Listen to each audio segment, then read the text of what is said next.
por que as emoções existem ou qual seria o propósito das emoções? Olha, o propósito das emoções é a gente sentir o colorido da vida. O que eu quero dizer com isso? Através das emoções, nós vivemos. Sem as emoções seria uma vida muito preto no branco, seria uma vida robótica, uma vida do predomínio da razão sobre as emoções. Inclusive, essa é uma temática muito interessante de ser trazida, porque a partir da época do Iluminismo, e com uma determinada razão na época, tentando se sobrepor àquela época da Idade Média, da Idade das Trevas, começou-se a utilizar a razão como o suprassumo ou a resposta para todos os problemas. Então partiu-se da ideia naquela época que o homem era um ser racional, que a razão era algo divino no homem e a razão devia ter o predomínio total sobre as nossas ações e isso nos diferenciava dos animais. Muitos modelos de psicoterapia foram criados com base nisso, na alteração de pensamentos ou estruturação lógica. Hoje em dia a gente vê que as coisas não são bem assim, que os seres humanos eles são seres emocionais e não são seres racionais. A razão é uma pequena fração a qual nós temos acesso da superfície de um mar de processos internos que acontecem com a gente e que a gente não tem esse acesso tão claramente.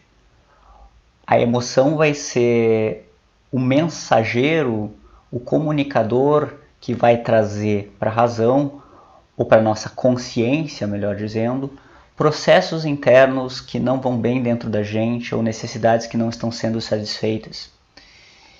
Então, respondendo a pergunta para que servem as emoções ou o que a gente faz com as emoções, né? Por que elas estão aí?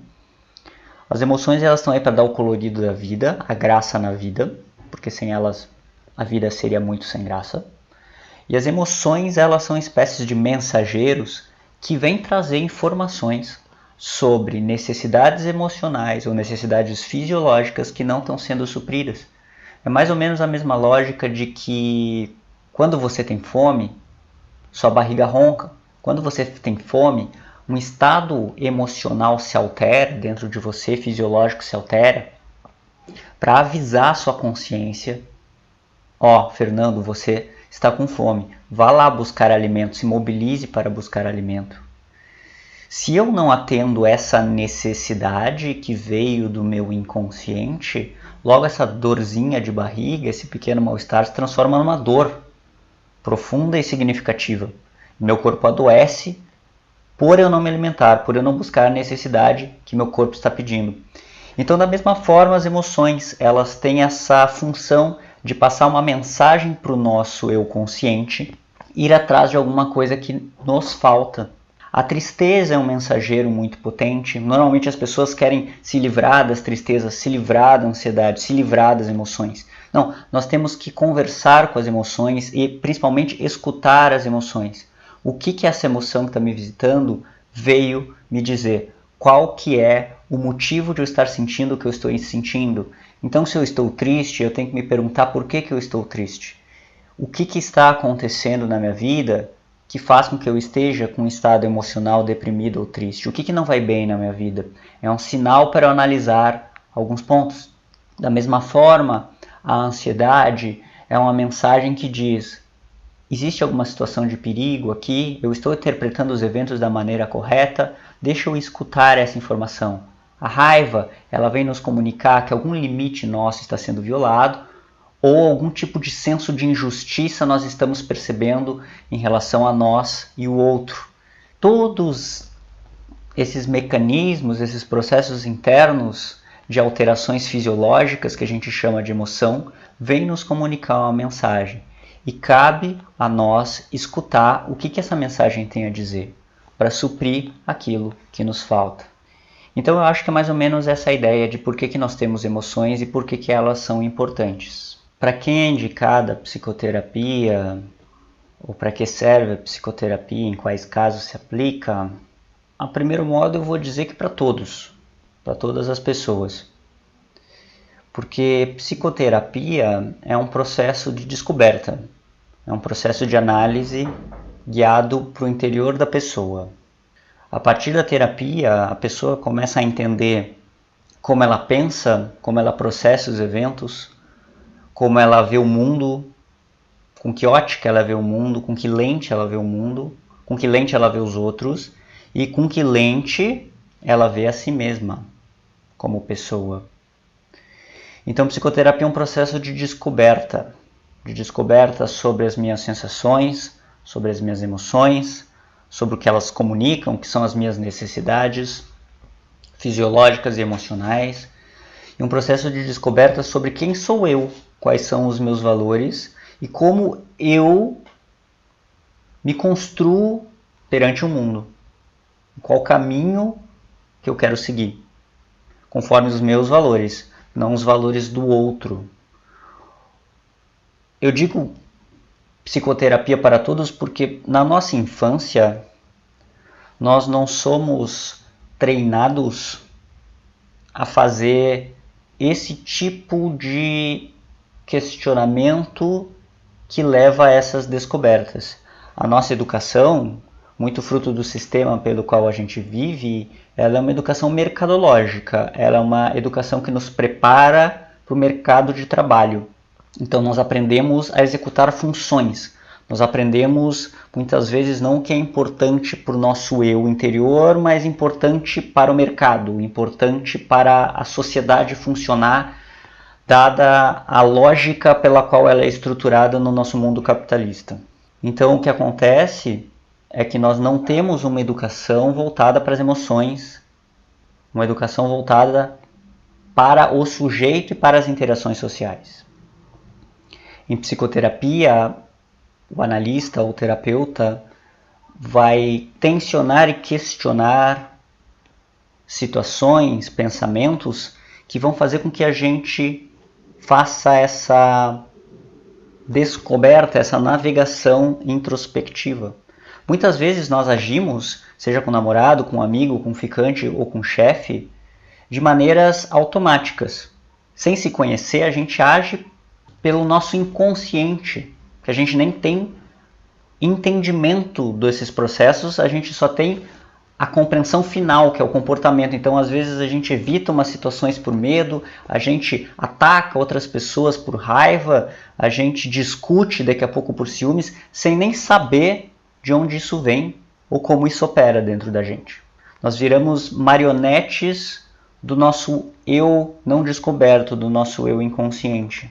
Da mesma forma, na nossa infância, quando a gente é pequeno, com os nossos cuidadores ou nossos pais. Na nossa infância, nós temos uma certa disputa entre a autenticidade de quem sou eu, e eu tenho que abrir mão dessa autenticidade em ordem de ser aceito ou gostado pelos meus pais da forma como eles querem que eu seja.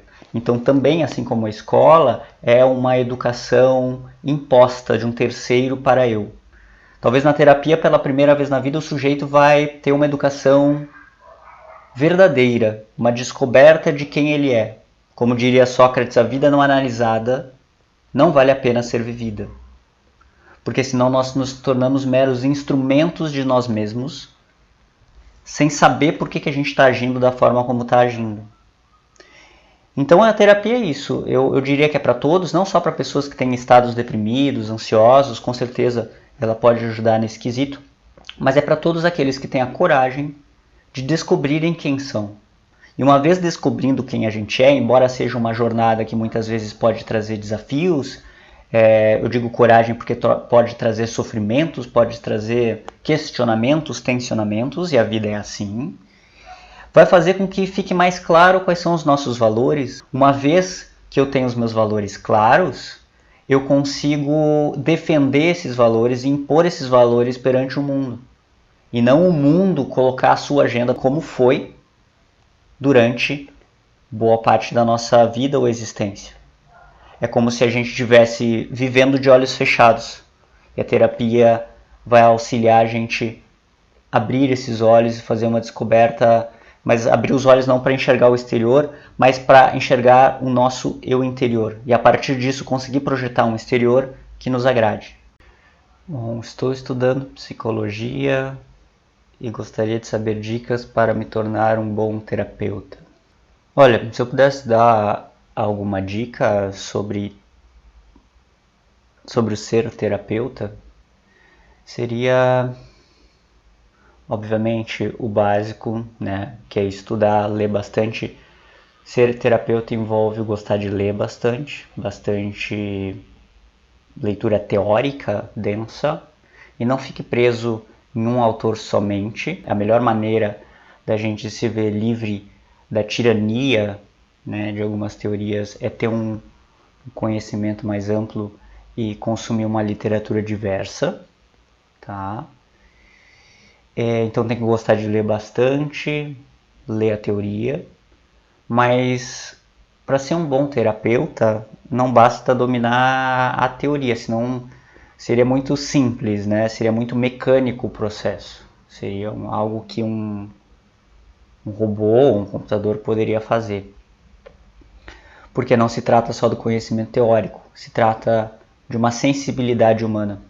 E essa sensibilidade humana, algumas pessoas elas têm características pessoais mais aguçadas, de sensibilidade e empatia, outras menos, mas de qualquer forma isso pode ser treinado. Então, para ser um bom psicoterapeuta, você tem que treinar ser um bom ouvinte. E mais do que isso, você tem que treinar ser uma boa pessoa. Desenvolver as habilidades para se tornar uma boa pessoa. Uma pessoa que escuta, uma pessoa que espera o seu lugar de fala, não sai atropelando os outros num diálogo, e uma pessoa que é despida de preconceitos, não quer colocar a sua verdade no amigo, no colega, em quem quer que seja. É uma pessoa que tenta se colocar no lugar do outro e ver o mundo através das lentes do outro. Eu acho que essa é a principal característica de um bom psicoterapeuta. Antes de mais nada, a gente tem que ser uma boa pessoa.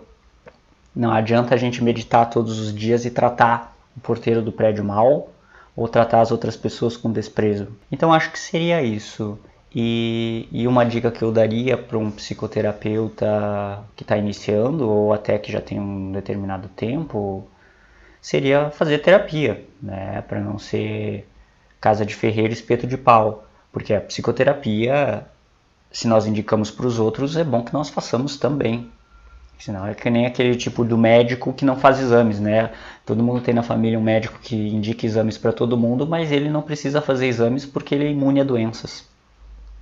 Então, façam psicoterapia, porque a psicoterapia é um mecanismo, como eu falei lá na dúvida anterior, né, que está aqui no canal, ela é um mecanismo de autoconhecimento. Então, a pessoa precisa se conhecer para conseguir melhor empatizar com o outro. Porque o conceito de empatia é eu conseguir me colocar no lugar do outro e escutar a dor do outro. Mas eu só vou conseguir fazer isso se a minha porta, meu portão para o meu eu interno também estiver aberto. Porque para eu me conectar com a dor do outro, o que significa isso? Significa que a pessoa está falando sobre processos de tristeza ou dor que ela tem vivido na vida dela. Eu só vou ser empático se eu escutar isso e essa porta minha estiver aberta e tocar no meu eu interior. Essa é a empatia. Significa que eu tenho que me colocar num lugar de vulnerabilidade também para conseguir sentir a dor do outro. Então eu indicaria um processo de psicoterapia, um processo de estudo, evidentemente, mas principalmente seja uma boa pessoa, trate os outros bem e treine a escuta.